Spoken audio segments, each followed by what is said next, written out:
আমাদের বুথের সমস্ত প্রেসিডেন্ট এবং সব স্তরের যারা কার্যকর্তারা এই হাট বর্ধমানের আছেন সবাইকে আমি হার্দিক অভিনন্দন, শুভেচ্ছা এবং ধন্যবাদ দিতে চাই। রাজীববাবু ঠিকই বলেছেন যে এত অল্প সময়ে মোদিজির সম্পর্কে আলোচনা সম্ভব নয়। কনস্ট্যান্ট টাইম অল্প সময়ের মধ্যে শেষ করা যাবে না। এখানে আমরা যারাই আছি, ভারতীয় জনতা পার্টির যারা বহু পুরনো যারা সদস্যরা আছেন, তারপরেও কিন্তু এটা অস্বীকার করার উপায় নয় যে 2014 পর যখন মাননীয় প্রধানমন্ত্রী নরেন্দ্র মোদীজি প্রধানমন্ত্রী হিসেবে দায়িত্ব নেন, তারপরে মানুষের মধ্যে কিন্তু একটা প্রাণের সঞ্চার হয়েছে। বললো যে না, এতদিন ধরে তো আমরা খুঁজছিলাম কার উপর বিশ্বাস করা যায়, এই দেশকে কে আগে নিয়ে যাবে, সামনের দিকে এগিয়ে নিয়ে যাবে, এই ধরনের মধ্যে কিন্তু আমাদের মধ্যে সবার মধ্যে অলমোস্ট একটা কনফিউশন ছিল। আর কনফিউশন থাকলে মানুষ কিন্তু কোনো কাজ করতে পারে না, সিদ্ধান্ত নিতে পারে না। মোদিজি যখন একটার পর একটা কাজ করতে লাগলো, সমস্ত মানুষ তখন ডিসিশন নিল না, আর বসে থাকা যাবে না। এইরকম একজন কর্মযোগী প্রধানমন্ত্রী আমরা পেয়েছি, চোখ বুঝে প্রধানমন্ত্রীকে সমর্থন শুরু হলো, চারিদিক থেকে শুরু হয়ে গেল। এখানে মেম্বারশিপের কথা হয়েছে। আমাদের ত্রিপুরা রাজ্যের মেম্বারশিপের তখন আমি ইনচার্জ হয়েছিলাম, মাত্র 1,24,000 মেম্বার ছিল ভারতীয় জনতা পার্টির ত্রিপুরাতে। সেই জায়গায় আমরা 6,50,000 আমরা করেছিলাম 2019-এ। এখন আমাদের টার্গেট এবার 12 লক্ষ, সেটাও হবে। আমি জানি যখন সরকারে যখন থাকে অনেক সময় এন্টি ইনকামবেন্সি একটা ফ্যাক্টর থাকে, এটা যেন না আসে। আমাদের যে দায়িত্ব থাকবে, এখানে যারা উপস্থিত আছেন, কোনো অবস্থায় মানুষের মধ্যে হয়তো বা কনফিউশন সৃষ্টি করে সাময়িক কিছু লাভালাভির বিষয় থাকে, কিন্তু ইন দ্য লং রান মানুষকে বোঝানোর দায়িত্ব কিন্তু আমাদের যারা সভ্যরা আছেন, এখানে যারা মেম্বাররা আছেন, তাদের দায়িত্ব। আজকে এমন একজন ব্যক্তির অধীনে আমরা কাজ করছি, যিনি যা বলেন তাই করেন। এই যে বিশ্বাস, এই বিশ্বাস হচ্ছে সবচেয়ে বড় জিনিস। উনি কি বলেছেন যে 1 নেশন 1 ইলেকশন, আমি বারবার বলতাম, এবং সেটাই কিন্তু ক্যাবিনেট থেকে সেটা পাস হয়ে গেল, এবং আমি আশা করি এটা পার্লামেন্টেও পাস হবে, রাজ্যসভায়ও পাস হবে। যা বলেন তাই করেন। আমরা পেরিনিয়াল প্রবলেম, সারা বছর ধরে ইলেকশন থাকে, কাজই করা যায় না। সমস্ত বিভিন্ন বাধা আসে যে এই সময় আপনার কোনো ফাইল মুভমেন্ট করতে পারবেন না। তো সেই জায়গায় যখন 1 নেশন 1 ইলেকশন হবে, তাতে করে কিন্তু কাজও ত্বরান্বিত হবে। 2 দফায় হবে, প্রথমে পার্লামেন্ট এবং আমাদের বিধানসভার, এই দুটো ইলেকশন একসাথে হবে খুব সম্ভব। আর বাকি দ্বিতীয় স্তরে অন্যান্য লোকাল যে ইলেকশন সেইগুলো হবে, পরবর্তী সময় আরও বোঝা যাবে। আমাদের ত্রিপুরাতে খুব সম্ভব আমরা আরও 1 বছর হয়তো বা বেশি আমরা পাবো এই সরকার চালাতে গিয়ে। এবং প্রধানমন্ত্রীজি যখন ডিসিশন নিলেন যে জিএসটি, আমরা জানি যে implementation of goods and taxes কত বড় একটা, এটা নিয়ে কত চিন্তা ভাবনা যে এটা করলে কি হবে। আজকে জিএসটি হওয়াতে যেখানে বিভিন্ন ধরনের ট্যাক্স দিতে হতো আগে, সব বিষয়ে ট্যাক্স, সেটাকে একসাথে নিয়ে এসে জিএসটি উনি ডিসিশন নিলেন। এগুলো আমাদের বলতে হবে। এবং এতে করে রাজ্যের তো লাভ হচ্ছেই, প্লাস সেন্ট্রালেরও লাভ হচ্ছে। মানুষেরও যে সমস্যা হতো, যারা জিএসটি দেয় তাদের পক্ষে অনেকটা সুবিধা হয়েছে।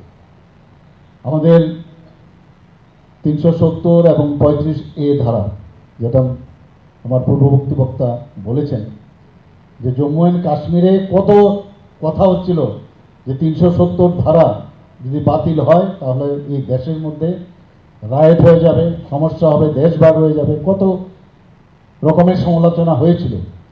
কিন্তু এই যে বললেন সেটাই উনি করে দেখালেন। আজকে জম্মু অ্যান্ড কাশ্মীরে একটা শান্তি প্রতিষ্ঠিত হয়েছে, মানুষ সেখানে যাচ্ছে, পর্যটনের একটা বিরাট কেন্দ্র। শান্তি এবং সেখানে যদি নিরাপত্তা না থাকে কোনো দিন ডেভেলপমেন্ট হবে না। আমরা ভূস্বর্গ হিসাবে কাশ্মীরকে আমরা জানতাম, আমরা যখন গিয়েছি সেখানে আমরা দেখেছি মানুষের মধ্যে একটা আনন্দের বাতাবরণ ছিল। এই উগ্রপন্থীদের কারণে সেখানে সেই আনন্দ শেষ, সেখানে স্টোন পেল্টিং হতো, গোলাগুলি হতো, বোম ব্লাস্টিং হতো। সেই জায়গায় একটা বিরাট সিদ্ধান্ত নিল যে আমাদের ডক্টর শ্যামাপ্রসাদ মুখার্জি যে কারণে বলিদান হয়েছেন সেই 370 ধারা এবং 35-এ সেটাকে অ্যাবলিশ করেছে। এই হচ্ছে আমাদের কর্মযোগী প্রধানমন্ত্রী নরেন্দ্র মোদীজি। এখানে আমাদের সবকা সাথ সবকা বিকাশ বিশ্বাস অর্থাৎ প্রয়াস শুধু একটা নারা না, মানে কাজ করে দেখিয়েছেন। আমাদের মহিলা যারা মুসলিম মহিলারা আছেন কত নির্যাতন ওরা সহ্য করেছেন। 3 বার তালাক তালাক যদি বলে তারপর দেখা গেল ওদের ডিভোর্স হয়ে যেত। এই ধরনের আইন ভারতবর্ষের নিকটে বহু মুসলিম কান্ট্রি আছে বা অন্য জায়গায়ও আছে, সেখানেও সেই আইন নেই, শুধুমাত্র ভারতবর্ষে। সেটাকে এই 56 ইঞ্চির যে বলে যে বউ, উনি বলেছেন যে আমি করে দেখাবো এবং সেটাই করে দেখালেন, যে সবকা সাথ সবকা বিকাশ সেটা উনি করে দেখিয়েছেন। সেটা হচ্ছে আমাদের কর্মযোগী প্রধানমন্ত্রী নরেন্দ্র মোদীজি, সেটা মানতে হবে আমাদের। এখানে বলা হয়েছে যে কিভাবে ভারতকে দুর্বল করা যায়। বারবার আমাদের শুধু বর্ডার এরিয়া নয়, আমাদের দেশের ভিতর পার্লামেন্টে এসে, বোম্বেতে এসে, আমাদের নর্থ ইস্টার্ন রিজিয়নে পর্যন্ত এই সোলজাররা যাদের গলা কেটে ফেলতো, মুন্ডু নিয়ে যেত, রাজীববাবু বলেছেন সেটা, সেই জায়গায় আজকে সার্জিক্যাল স্ট্রাইক এবং এয়ার স্ট্রাইক যখন করলেন, এখন কিন্তু আমরা আর এই কথা শুনি না, এখন আর দেখা যায় না এগুলো। আমরাও এই প্রধানমন্ত্রীজির এইসব সিদ্ধান্তে আমাদেরও বুক ফুলে ওঠে। আমরাও বলতে পারি, কারণ সব মানুষরা একটা গার্জিয়ান, যখন বিপদের সময়ে যে গার্জিয়ান থাকবে সে হচ্ছে আসল, এবং সেটা মাননীয় প্রধানমন্ত্রীজি দেখিয়েছেন। তাতে করে আমাদের মধ্যেও কিন্তু সেই ইচ্ছা হয়। এই সুইচ অফ নেতাদের মতো আমাদের এখানে আমরা দেখেছি, বহু সুইচ অফ নেতা কিন্তু ত্রিপুরাতে আমরা দেখেছি। বিপদের সময়ে আমরা যখন মানুষ পাশে পাবে সেটা হচ্ছে ইম্পর্টেন্ট। আপনারা দেখেছেন যখন, কারণ এমন এক নেতা যাকে দেখে, ওনাকে আদর্শবান ব্যক্তি হিসাবে দেখে আমাদের মধ্যেও সেই উৎসাহ জাগে।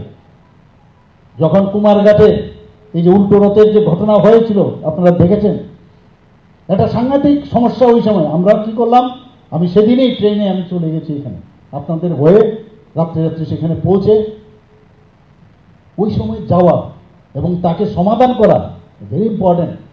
বিরোধীরা কিন্তু ঢুকতেই পারে, এবং সেই অনুপ্রেরণা কোথা থেকে পেলাম, মাননীয় প্রধানমন্ত্রী নরেন্দ্র মোদীজি। আজকে এত বড় একটা ফ্লাড হয়ে গেল, বিপর্যয় চারিদিকে, সারা ভারতবর্ষের মধ্যে একটা আলোচ্য বিষয়। কিছুদিন আগে এখানে ওয়েস্ট বেঙ্গল থেকে আমাদের ভারতীয় জনতা পার্টি, যিনি এবার যাদবপুর থেকে দাঁড়িয়েছিলেন, উনি এসেছিলেন। উনি এসে বলেছেন একটা আলোচ্য বিষয়, যে এত অল্প সময়ের মধ্যে এত বৃষ্টি হওয়ার পরেও কিভাবে আপনারা ম্যানেজ করলেন। 3 দিন আমরা ঘুমাইনি, আমি তো ঘুমাইনি, আরও অনেকে ঘুমাইনি। ওই রাজীববাবু এক জায়গায় বলেছিলেন যে রাত্রে 12:30 না 1:30টার সময় আমাকে ফোন করেছে, আমি জেগে আছি, যে অমুক জায়গায় এই সমস্যা। আমরা সাথে সাথে সেখানে কাজ করেছি। এই যে ম্যানেজ করলাম আমরা, সেই ইন্সপিরেশন কার থেকে, সেই কর্মযোগী নরেন্দ্র মোদী। সেই কারণে আমাদের সম্ভব হয়েছে। সেটা ঢুকতে পারেনি বিরোধীরা, কিন্তু কোনো সমালোচনা করতে পারেনি। আমরা সেটাকে কন্ট্রোল করলাম। এখন সাদা পায়জামা, সাদা কুর্তা পরে সমস্ত জায়গায় ঘুরছে। এখন কোথাও কোনো পাওয়া যায় কিনা, মানে ছিদ্র পাওয়া যায় কিনা কিছু বলার, নানা জায়গায় নানা কথা বলছে। আমি হোম মিনিস্টার সাহেবের সাথে কথা বলেছি, প্রধানমন্ত্রী নরেন্দ্র মোদীজি ওনার সাথে কথা বলেছি। সাথে সাথে 3 থেকে 4টা আমাদের হেলিকপ্টার দিয়েছে, আপনারা সবাই জানেন। বলছে ক্যা চাইয়ে আপকো। আমি বললাম যে আমাদের রাবার বোট লাগবে, সেটাও দিয়ে দিলেন। এনডিআরএফ পাঠিয়েছেন, এসডিআরএফ এর টিম আমাদের ছিল। সব মিলে দেখুন সব দিকে, কারণ এই হাতিয়ার, এই ধরনের জিনিস যদি না থাকে, এই যে এয়ার লিফটিং করে তাদের খাবার পৌঁছানো, বিশেষ করে গুমতি ডিস্ট্রিক্টে সাউথে সাংঘাতিক অবস্থা সেই সব জায়গায়। আমরা কিন্তু ভুলে যাই যে কীভাবে আমরা এটাকে এবং সমস্ত কার্যকর্তা পুরো অ্যাডমিনিস্ট্রেশন এবং আমাদের কার্যকর্তারা সবাই নেমেছে সেই জায়গায়, আমরাও জলে নেমেছি। এরকম বিভৎস চিত্র কিন্তু আমাদের ত্রিপুরাতে আর কখনো হয়নি। প্রকৃতির সাথে হবে না, আপনি চেষ্টা করলেও পারবেন না। এখন জিজ্ঞেস করছে সর্বদলীয় বৈঠকটা কেন, সেখানে জিজ্ঞেস করছে আগাম কেন আমাদের কাছে খবর নেই। আরে আগাম খবর যখন ছিল বিভিন্ন সময় আমরা তৈরি ছিলাম, তখন দেখা গেল হয়নি কিছু। আর যখন আগাম খবর ছিল যাদের দেওয়ার কথা তাদের কাছেই নেই, এরকম হবে। তারপরেও আমরা তো এটাকে ম্যানেজ করেছি। এখন খুঁজছে চারিদিকে যে প্রাণের সমস্যা। আমাদের যে গৃহমন্ত্রীজি অলরেডি একটা টিম পাঠিয়েছে, আজকে আরেকটা টিম পাঠিয়েছে। গতকালও ওনার সাথে আমি কথা বলেছি যে আমি বললাম যে বিরোধীরা তো এই ধরনের মানে কথা বলছে, মেমোরেন্ডাম শুদ্ধ আমি আমাদের যে সেক্রেটারি মহোদয় আছেন ওনাকে দিয়ে আমি পাঠিয়েছি, যে নিয়ম এগুলো পাঠাতে হয় সাহায্যের জন্য। 40 কোটি টাকা আমাদের দিয়েছেন, কিন্তু বাকি যে নিয়ম সেগুলো করে তারপরেই সেটা দেওয়া যাবে। তো আজকেই আরেকটা টিম এখানে এসছে, আমাদের চিফ সেক্রেটারি মহোদয়ের সাথে কথা বলছে, আমাদের কাছে সময় চেয়েছে। তো এইগুলো কিন্তু আমরা একটার পর একটা আমরা করে যাচ্ছি। এবং ডাবল ইঞ্জিনের সরকারের এই হচ্ছে সবচেয়ে সুবিধা। আপনারা এখানে যারা আছেন আপনাদেরও একটা মানে এই ব্রিজিং যে বিষয়, যে আমাদের গার্জিয়ান আছে এই কেন্দ্রের, যিনি বিধায়ক আমাদের গার্জিয়ান আছে, যখন কোনো সমস্যা হবে আমরা জানি, সেখানে যদি ওনার গোচরে আনা যায় আমাদের এই কাজটা সমাধা হবে। এই যে ব্রিজিং সেটা যখন হবে তাকে বলে লিডার। আমি এর আগেও আমি শুনতাম আগের যে বিধায়ক মহোদয় ছিলেন ওনাদের যে চিন্তা ভাবনা আমার কাছে আপনারাই বলেছেন কি যে আরে আমাদের কংগ্রেসের নিয়ম হচ্ছে ইয়েটা পাওয়া, ওই যে নমিনেশনটা পেলেই যথেষ্ট, এরপরে সবাই পিছিয়ে পিছিয়ে আসবে। আর আমাদের উল্টো এত পরিশ্রম করার পরও যাতে ব্রিজিং গ্যাপ না হয় তার চেষ্টা করছেন। কারণ এই যে সংস্কৃতি, আমি বলবো কুসংস্কৃতি ছিল, এটার থেকে এত সহজে পার পাওয়া কিন্তু মুশকিল, অনেক টাইম লাগবে। আমাদের নর্থ ইস্টের কি অবস্থা ছিল, বাইরে যাওয়া একটা দুষ্কর কাজ। এখান থেকে আপনি যাবেন সেই 18 মোড়া পার হয়ে ধর্মনগরে যাবেন, আতঙ্কের পরিবেশ। সেই আপনি রেসকোর্ট করে নিয়ে যেত, এইসব আমরা ভুলে যাইনি ওইসব ঘটনাগুলো। আজকে পিসফুল সমস্ত জায়গায়। এবং প্রধানমন্ত্রীজি নর্থ ইস্টকে উনি বারবার বলছেন যে নর্থ ইস্ট যদি ডেভেলপমেন্ট না হয় অ্যাক্ট ইস্ট পলিসিতে, তাহলে ভারতও কোনোদিন ডেভেলপ হবে না। অষ্টলক্ষ্মী নাম দিয়েছেন উনি। আমি যখন সমস্ত মিনিস্টারদের চিফ মিনিস্টারদের সম্মেলনে আমি বসি, ওনারা বলেন যে এখন মনে হচ্ছে আমরা ভারতীয়, আগে এরকম ছিল না। নর্থ ইস্টের মনে হতো এটাকে চাইনার সাথে না অন্য কোনো রাষ্ট্রের সাথে, কেউ বুঝতো না। এখন একটা এমন একটা পরিবেশ হয়েছে, বলছে যে না আমরা ভারতীয়, এই ফিলিংস এসছে। এত সহজে হবে না, আরও সময় লাগবে। আরও সময়ের মাধ্যমে সেটা হচ্ছে। আমাদের ত্রিপুরাতেও দেখুন এই 12টার মতো যে অ্যাকর্ড হয়েছে নর্থ ইস্টে, এর মধ্যে ত্রিপুরাতে 3টে হয়েছে। এটা নিয়ে অনেকে কথা বলবে, কিন্তু আমাদের কেন্দ্রীয় নেতৃত্বের উপর আমাদের ভরসা রাখতে হবে। তার কারণ কি, আজকে আমরা বলতে পারি যে কিছুদিন আগে যারা এনএলএফটি এবং এটিটিএফ এর ওরা যে অস্ত্র এখানে আমাদের সামনে ওরা ত্যাগ করলো, আপনারা দেখেছেন এতে করে কি হচ্ছে। আজকে ত্রিপুরা কিন্তু আমরা বলতে পারি যে ত্রিপুরা বৈরীমুক্ত ত্রিপুরা। সেটা তো আগে সম্ভব ছিল না, এবং সেটা সম্ভব হয়েছে দূরদর্শিতার কারণে, আমাদের মাননীয় প্রধানমন্ত্রী নরেন্দ্র মোদীজির কারণে, সাথে আমাদের যে যশস্বী গৃহমন্ত্রী অমিত শাহজির কারণে সেটা সম্ভব হয়েছে।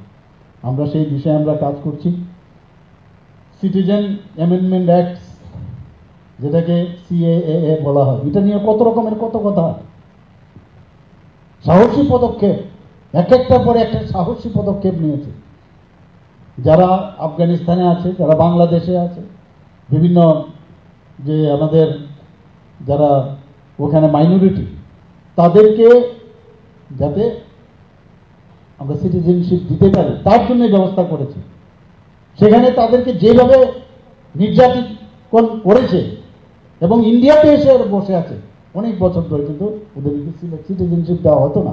সেই ব্যবস্থা নরেন্দ্র মোদীজি করেছেন। আপনি দেখুন সমস্ত বিষয়ে ওনার নজরদারি আছে।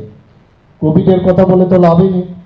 আমরা কিভাবে কোভিড আমরা মোকাবেলা করেছি, আমাদের যখন প্রধানমন্ত্রীজি বললেন আমাদের কোনো আইডিয়াই নেই যে করোনায় এরকম হতে পারে। আমরা মুখের মধ্যে মাস্ক পরে কি অবস্থায় ছিল, যেখানে যাই হাত একবার সেই স্যানিটাইজার দিয়ে হাত ধুতাম, আবার আমরা ফিরে আসতে পারবো কিনা খালি চিন্তা করতাম, কোন দিন জানি আবার আসে আপনাদের সাথে এইভাবে কথা বল। কোনো আর্টিকেলে ধরা যেত না, একজন আরেকজনের সাথে কথা বলতে পারতাম না। কি একটা ভয়ঙ্কর পরিবেশ। এবং ভারতবর্ষের এই ধরনের যে ম্যানেজমেন্টের যে অবস্থা, কোনো সেই মানে বড় বড় যে দেশগুলো ছিল সেই তুলনায় আমরা কিছুই ছিল না। প্রধানমন্ত্রীজি যখন বললেন যে আমাদের সমস্ত জায়গায় আমাদের যারা সামনের দিকে আছে কাজ করছে, ডাক্তার বা অন্যান্য নার্স যারা আছে, তাদেরকে কাশি ঘন্টা বাজিয়ে যখন জনতা কারফিউ উনি আহ্বান করলেন, তখন কত অট্টহাসি, কত রকমের কথা মানুষ বলেছে বিরোধীদের। কাজই হচ্ছে এটা। তার রেজাল্টটা কি হলো? আজকে আমরা এর থেকে মুক্ত পেয়েছি। এবং শুধু তাই নয়, উনি যখন বললেন যে আমাদের দেশের মধ্যে এই আমাদের প্রতিষেধক এখানে বের করবে, মানে উইদিন মানে 9 মাসের মধ্যে এখানে দুটো ভ্যাকসিন, তিনটি ভ্যাকসিন এখানেই আবিষ্কৃত হয়েছে এবং আমরা সবাই সেই ভ্যাকসিন পেয়েছি। আমরা বেঁচে গেছি এবং মুফতে দেওয়া হয়েছে। শুধু আমরা না, ভারতবর্ষের বাইরে প্রায় 100টা দেশের মধ্যে উনি সেই ভ্যাকসিন বিতরণ করেছেন। ভাবুন, আমরা বসুধৈব কুটুম্বকম আমরা বলি যে আমরা যে সমস্ত ইউনিভার্স, আমরা এক পরিবার, সেটা শুধু কথাই নয়, উপনিষদে লেখা আছে তাই নয়, কাজেও উনি দেখিয়েছেন। এখানে প্রধানমন্ত্রীজি বলেছেন one nation one ration card. আজকে একটা প্রোগ্রামে আমি গিয়েছিলাম, সেখানে মাননীয় মন্ত্রী সুশান্তবাবু সেখানে ছিলেন। আমাকে একটা কার্ড দিয়েছেন, প্রথমে আমাকে একটা কার্ড দিয়েছেন। সেই কার্ডটা একদম পুরো স্মার্ট কার্ডের মতো। আমাদের রেশন কার্ড আগে কীরকম ছিল, সেগুলো নষ্ট হয়ে যাওয়ার চেষ্টা। তো এই কার্ডটা আমি পকেটে মানি ব্যাগে আছে আমার এখন, সেই মানি আমরা ত্রিপুরা সরকারও সেই দিশায় আমরা কাজ করছি। তো সেটাকে নিয়ে আমরা যে কোনো জায়গায় যেতে পারি সেটাকে নিয়ে। তো সেই কাজটা মাননীয় প্রধানমন্ত্রী যে করেছেন যে one nation one ration card. কিছুদিন আগে আপনারা দেখেছেন ভারতীয় নয়া সংহিতা, কত বড় মানে তিনটে আইন প্রধানমন্ত্রীজি করেছেন। এই নিয়েও বিরোধীরা কত বিরোধিতা করেছে, কত সুবিধা হয়ে গেল এই আইন হওয়ার সুবাদে। G20 প্রেসিডেন্সি পেয়েছে, পাওয়ার পর আমরা দেখেছি সমস্ত যে দেশের রাষ্ট্রপ্রধানরা এসে মাননীয় প্রধানমন্ত্রীজিকে কেউ মিস্টার বস, কেউ পায়ে ধরে নমস্কার করেছে। আমিও সেখানে গিয়েছি, একটা পার্টে আমার প্রেজেন্ট থাকতে পেরেছি। তো সেখানে আমাদের গর্ববোধ হয় যে আজকে যেটা বলা হয়েছে যে প্রধানমন্ত্রী যে কর্মযোগী, সেটা কিন্তু আক্ষরিক অর্থেই সেটা আমরা দেখতে পাই। 500 বছর ধরে আমরা শুনেই আসছিলাম যে আমরা তো আর 500 বছর বেঁচে নাই, আমরা ক্যারি ফরওয়ার্ড আর কি। আমাদের জন্মের আগে থেকে শুনলাম যে 500 বছর ধরে রাম মন্দির নিয়ে এই রামলালা একটা টেন্টে থাকে। কত আন্দোলন হলো, কত ঋষিমুনিরা, কত লোক, আমাদের ভারতীয় জনতা পার্টির থেকে শুরু করে অন্যান্য আমাদের যারা সংগঠনের যারা অন্যান্য বিভিন্ন শাখা সংগঠনের লোক, তারা বলিদান হয়েছেন। আর মাননীয় প্রধানমন্ত্রীজি এসে সেই টেন্ট থেকে এনে অযোধ্যাতে রাম মন্দির প্রতিষ্ঠা করলেন এবং প্রাণ প্রতিষ্ঠা করলেন। কত বড় কাজটা করেছেন আপনারা ভাবুন। আমরা ভুলে যাই, এগুলো কিন্তু আমরা ভুললে চলবে না। অনেকে বলে যে আমার তো পেটে খাবারের বিষয়, খাবার পড়ছে না, চাকরি নাই, এরকম। আপনারা ভাবুন, একটা উদাহরণ আমি দিচ্ছি। পণ্ডিত দীনদয়ালজির একটা বই আমি ইন্টিগ্রাল হিউম্যানিজম আমি পড়ছিলাম, যে একটা লোক সে জেলের ভিতর আছে, সেখানে তাকে ফুড দেওয়া হচ্ছে, ভালো ভালো খাবার দিচ্ছে, কিন্তু স্বাধীনতা নেই। তার কাছে কি এটা ডেলিসিয়াস ফুড মনে হবে? তার কাছে কিন্তু সেটা ডেলিসিয়াস ফুড হবে না। বন্দি অবস্থায় আমি খাবার দিলাম, যে আমরা ফুড ইম্পর্টেন্ট নাকি আমার যে ডেমোক্রেসি, গণতন্ত্র, সেটা ইম্পর্টেন্ট। কিন্তু এগুলোর উদাহরণ আমি জাস্ট একটা আমি টাচ করতে চেয়েছি। সব হবে প্রধানমন্ত্রীজি যেভাবে কাজ করছেন, এবং আমি নিশ্চিত 10 বছর উনি যেভাবে দেশকে চালিয়েছেন, আগামী দিনও আরও সব মানুষের জন্য যে কর্মে ব্যবস্থা করা সেটা নিশ্চয়ই উনি করবেন। বিভিন্ন যে এখানে একজন বলছিলেন যে উনি খুব ধর্মপ্রাণ মানুষ, সেটা তো বলার অপেক্ষা রাখে না। সবসময় আমরা দেখি যখন পার্লামেন্টে, ভারতবর্ষের ইতিহাসে আমরা কোনোদিন দেখিনি যে পার্লামেন্টে ঢুকার আগে উনি ষষ্ঠাঙ্গ প্রণাম করেছেন। প্রথম মুখ্যমন্ত্রী, এর আগে কোনোদিন মুখ্যমন্ত্রী হননি, এমএলএ হননি, মুখ্যমন্ত্রী হয়েছেন প্রথম। আর প্রথমবার উনি এমপি হয়েছেন, প্রধানমন্ত্রী হয়েছেন, আর সেই পার্লামেন্টে ঢুকার আগে ষষ্ঠাঙ্গ প্রণাম। আমিও যখন রাজ্যসভার সদস্য হয়েছিলাম, দেখুন কীভাবে ইনফ্লুয়েন্স করে ঢুকার আগে। আমরা তো আর ওনার মতো করতে পারবো না, একবার মনে হলো একটু নমস্কার করে ঢুকি। এখানেও বিধানসভায় যখন আমরা ঢুকি আমি, সেখানেও কিন্তু একবার প্রধানমন্ত্রীজির কথা মনে করে একবার একটা নমস্কার যেভাবেই হোক আমরা করেছি। এই যে ইনফ্লুয়েন্স, যে কর্মযোগী আমাদের যে পথ দেখায়, পথপ্রদর্শক, ওনাকে অনুসরণ করে, অনুকরণ করে না, অনুসরণ করে আমাদের চলা প্রতিটা মানুষ ঠিকভাবে। আজকেও আমি একটা প্রোগ্রামে আমি বলেছি যে আমাদের কংগ্রেসের বহু লোক আছে যারা বক্রপথে চলতে চলতে অভ্যস্ত, আর আমরা সোজা পথে চলার অভ্যস্ত। বক্রপথ পরিত্যাগ করুন। আরেকটা বলেছি, সুশান্তবাবু সেখানে বলছিলেন যে কালকে কে নাকি কি বলছিল, আমি বললাম যে ডোন্ট ওয়ারি, এইসব নিয়ে এত চিন্তা করার বিষয় না, আপনি যা বলার আপনি বলেছেন। তবে একটা প্রভাব আছে, সেই প্রভাবটা আমাদের সবার জন্য প্রযোজ্য। সেটা হচ্ছে, তুমি অদম হইলে আমি উত্তম হইব না কেন। আমি বলেছি তুমি অদম হইলে আমি উত্তম হইব না কেন। আমরা ওইভাবে চলার লোক, এবং আমাদের এই কর্মযোগী আমাদের সেটা শিখিয়েছে। দেশের অর্থের অবস্থা কি ছিল? 5 ট্রিলিয়ন ইকোনমি, সেখান থেকে এখন 3rd ট্রিলিয়ন ইকোনমির চিন্তা ভাবনা করছেন। 11 থেকে কোথায় এখন চলে গেছে 5 ট্রিলিয়ন, এবং ফ্রেজাইল একটা অবস্থা ছিল, সেই জায়গার মধ্যে এখন 5 ট্রিলিয়ন ইকোনমি হয়েছে। এনইপি, ন্যাশনাল এডুকেশন পলিসির কথা যদি বলুন, 33 বছর ধরে এডুকেশন পলিসি, এডুকেশন কিভাবে, আমাদের শিক্ষা পদ্ধতি কি হবে, কেউ চিন্তা ভাবনা করেনি, খালি ভাষণবাজি করেছে। ন্যাশনাল এডুকেশন পলিসি, জাস্ট আমি একটা উদাহরণ দিচ্ছি, 2020-তে উনি যখন সেটা করলেন, সেটা কি, ধরুন এখানে আমরা ইমপ্লিমেন্ট করেছি 4 বছরের কোর্স, 8টা আপনার সেমিস্টার আছে। ফার্স্ট সেমিস্টার আপনি যদি পাস করেন, আপনাকে, আপনার ইচ্ছে হচ্ছে বা কোনো কারণে আপনার পড়াশোনা হবে না, তো সেই জায়গায় বা যেতে হচ্ছে অন্য জায়গায়, আপনাকে একটা সার্টিফিকেট দেবে যে আপনি যে করেছেন, একটা সার্টিফিকেট আপনি পাবেন। যদি দ্বিতীয় সেমিস্টার আপনি করেন, তাহলে আপনাকে একটা ডিপ্লোমা সার্টিফিকেট দেবে, আপনি চলে যেতে পারেন। এই সার্টিফিকেটটা কিন্তু আপনি যে কোনো জায়গায় প্রেস করতে পারেন। আবার মানে এই যে এন্ট্রি এবং এক্সিটের সুবিধা সেটা করেছে। 3 বছর যদি করেন আপনাকে ডিগ্রি দেওয়া হবে, আর 4 বছর যদি আপনি করেন আপনাকে অনার্স দেওয়া হবে। প্রধানমন্ত্রীজি সেই কাজটা শুধু ওনার মস্তিষ্ক প্রসূত না, যারা ভারতবর্ষের বিশিষ্ট এডুকেশনিস্ট তাদের থেকে ওনাদের কাছে আহ্বান করেছেন যে কি করলে ভালো হবে। একটা টিম অফ এডুকেশনিস্ট সেই ডিসিশন নিয়ে সেটা করেছেন।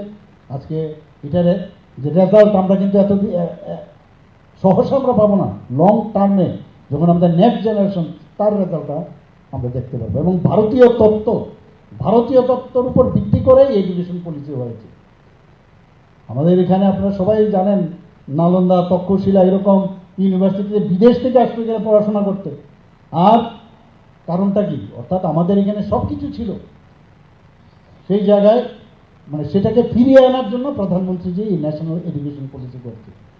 কিছুদিন আগেও আমি দেখছিলাম যে প্রধানমন্ত্রী যে আমেরিকাতে গেছেন, সেখানে থেকে প্রায় আমাদের যে বিভিন্ন মূর্তি চুরি করে নিয়ে গিয়েছিল, কোহিনূর সবাই জানেন যে ইউকেতে, লন্ডনে নিয়ে গেছে, সেটাও মাননীয় প্রধানমন্ত্রীর কারণে এখন কিন্তু ফিরে আসছে।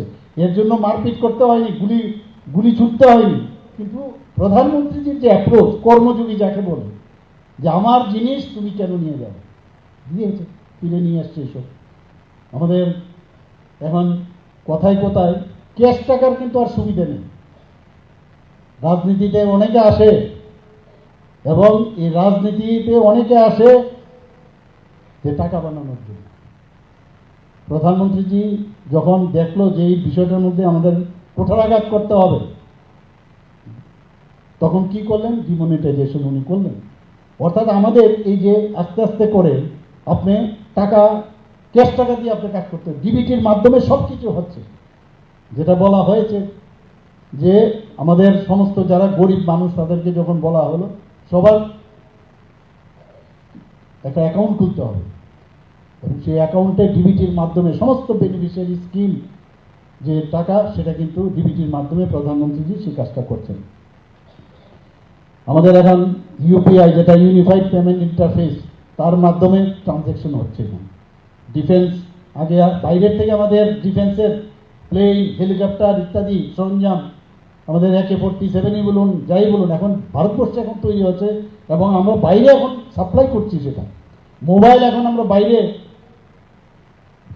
এখন নিজেরা তৈরি করে সেগুলো আমরা বাইরে দিচ্ছি।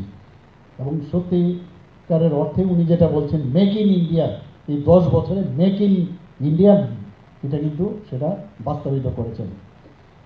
স্বচ্ছ ভারত মিশন আমরা সবসময় যাই, আমরা যখনই আমাদের বিশেষ করে সব মণ্ডলে মণ্ডলে, আর একটা বিষয় আমাদের সবসময় যখনই হয়, এই আরেকটা বিষয় আমার খুব ভালো লাগে বলতে, যে এই যে সেবা পক্ষকাল, যে 3 জন আমাদের লিজেন্ড ব্যক্তি, মাননীয় প্রধানমন্ত্রীজি 17 সেপ্টেম্বর, 25শে সেপ্টেম্বর আমাদের পণ্ডিত দীনদয়ালজি, আর জাতির জনক আরেকজন লিজেন্ড মহাত্মা গান্ধী, এই যে 3 জনের জন্মবার্ষিকী আমরা পালন করছি। আর মাঝখানে আর বাকি যেসব এই স্বচ্ছ ভারত মিশন, ব্লাড ডোনেশন, এগুলো কিন্তু একমাত্র ভারতীয় জনতা পার্টির যে পার্টি, তারাই এই ধরনের চিন্তা ভাবনা করতে পারে।